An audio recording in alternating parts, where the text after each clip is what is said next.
Hi friends, welcome to my channel. ఈరోజు ఏం చేయబోతున్నానో తెలుసా? తెలంగాణ స్పెషల్ పాలకూర మటన్. నాకు చాలా ఇష్టం అనమాట. అది ఎలా చేయాలో చూద్దాము. ఫస్ట్ ఒక 2 kgs మటన్ తీసుకున్నాను. సో మటన్ని తీసుకొని బాగా కడిగేసి దానికి ఉప్పు కారాలు కలిపి పెట్టాను అనమాట. సో ఒక 2 టేబుల్ స్పూన్ ఉప్పు, 2 టేబుల్ స్పూన్ కారం, కొంచెం అల్లం వెల్లిపాయ పేస్ట్, అలాగే కొంచెం పసుపు వేసి ఇలా మ్యాగ్నేట్ చేసి పెట్టాను. ఒక 2 hours ముందే మ్యాగ్నేట్ చేసి పెట్టాను అనమాట.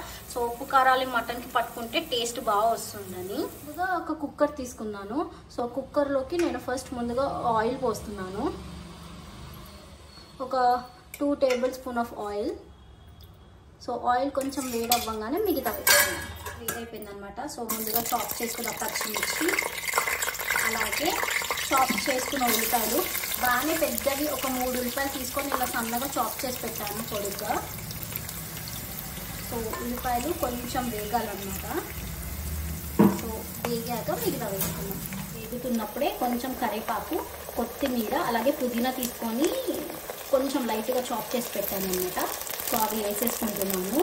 సో మెంతి కూర వచ్చేసి చిన్న మెంతి కూర తీసుకున్నాను, పెద్దది కాదు, చిన్న చిన్న ఆకులు ఉంటాయి కదా, అవి తీసుకున్నాను. సో ఇలా వాష్ చేసేసి వేసేస్తున్నాను 3 కలిపి. సో ఒకసారి వీటిని కలుపుకున్నాను.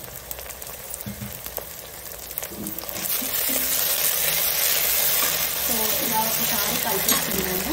ఉల్లిపాయలు వేగిపోయినాయి అనమాట. సో నేను పసుపు వేస్తున్నాను. ఒక చిన్న టీ స్పూన్ అంత పసుపు. ఆల్రెడీ మనం మటన్లో వేసాం కదా, కొంచెం వేసాను నేను. సో అల్లం వెల్లిపాయ పేస్ట్ కూడా అందులో వేసేసాను కాబట్టి ఏం అవసరం లేదు. కావాలంటే కొంచెం ముద్ద వేసుకోండి. సో ఒకసారి దీన్ని కలుపుకున్నాను. స్మెల్ మాత్రం బాగా వస్తుంది. మెంతి కూర వేసాను కదా, మెంతి కూర, పుదీనా, ఆ స్మెల్స్ వస్తున్నాయి వాటికి. ఇప్పుడు ఇందులోకి నేను మటన్ వేసేస్తున్నాను. సో కలిపి పెట్టుకున్నాను కదా, మంచిగా ఒక 2-3 hours మంచిగా మ్యాగ్నేట్ చేసి పెట్టాను అనమాట, ఉప్పు కారాలన్నీ వేసేసి. సో ఒక 2 kgs మటన్ ఇది. సో మీరు ఒకసారి ఉప్పు కారాలు మీరు చూడండి. మేము కొంచెం లైట్గా తక్కువగా తింటాం కదా ఉప్పు కారం, అందుకని కొంచెం తక్కువ వేసుకున్నాను కారం. సో ఈ మటన్ బాగా ఉడకాలి. ఒకసారి కలుపుతున్నాను. మంచిగా కొంచెం మగ్గాలన్నమాట. తర్వాత మిగతా వేసి కుక్కర్ ముక్క వేస్తాను. ఇలా ఆయిల్లో కొంచెం మగ్గించాను అనమాట. ఒకసారి కలుపుదాము. సో ఇలా మంచిగా వాటర్ అన్నీ వచ్చి ఇలా మంచి పొగలు, వేడి పొగలు వస్తున్నాయి. నాకు స్మెల్ కూడా చాలా బాగా వస్తుంది. సో ఇప్పుడు ఇందులోకి చాప్ చేసి పెట్టుకున్న పాలకూర వేసేద్దాం. పాలకూర మటన్ ఈ రెసిపీ చాలామందికి తెలుసు. ఇది హైదరాబాద్లో చాలా ఫేమస్. మరి తెలంగాణలో అయితే ఇంకా ఫేమస్ అనమాట. నేను చిన్నప్పటి నుంచి బాగా తినేటోళ్ళను. సో ఇలా పాలకూర తినకపోతే ఇలా మటన్లో వేసి చేసేవాళ్ళు. సో ఇలా మంచి పెద్దగానే కట్ చేసుకున్నాను. మరీ సన్నగా చాప్ చేయలేదు పాలకూర, ఎందుకంటే ఇది విజిల్ పెట్టి ఉడికించినాక ఎక్కడ కనిపించదు పాలకూర. సో పెద్దగానే చాప్ చేసుకుంటున్నాను.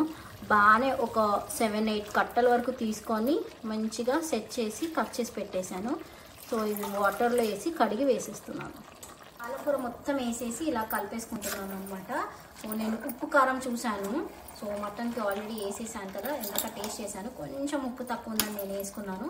మీరు కూడా ఒకసారి ఉప్పు కారం చూసి అప్పుడు విజిల్ పెడదాము. సో ఇలా మొత్తం కలిపేసుకున్నాను. చూడడానికి బాగుంది కదా, గ్రీన్ మటన్.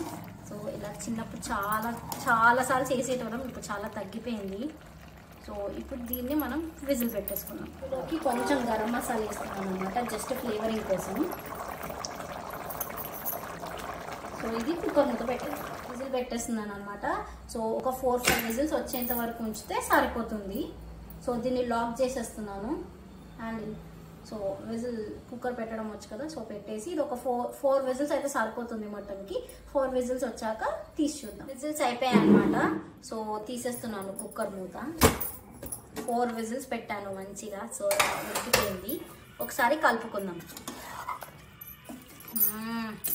చూస్తుంటే బాగుంది కదా, గ్రీన్ రెడ్గా కాంబినేషన్. దీన్ని నేను ఇప్పుడు ఒక సర్వింగ్ బౌల్లోకి తీసి ప్లేటింగ్ చూపిస్తాను. ఫైనల్లీ నాకు ఫేవరెట్ అయిన పాలకూర మటన్ రెడీ అయిపోయింది అనమాట. సో ఈ రెసిపీని మీరు కూడా ట్రై చేయండి. ఎలా ఉందో నాకు కమెంట్ సెక్షన్లో చెప్పండి. Thank you for watching and please do subscribe.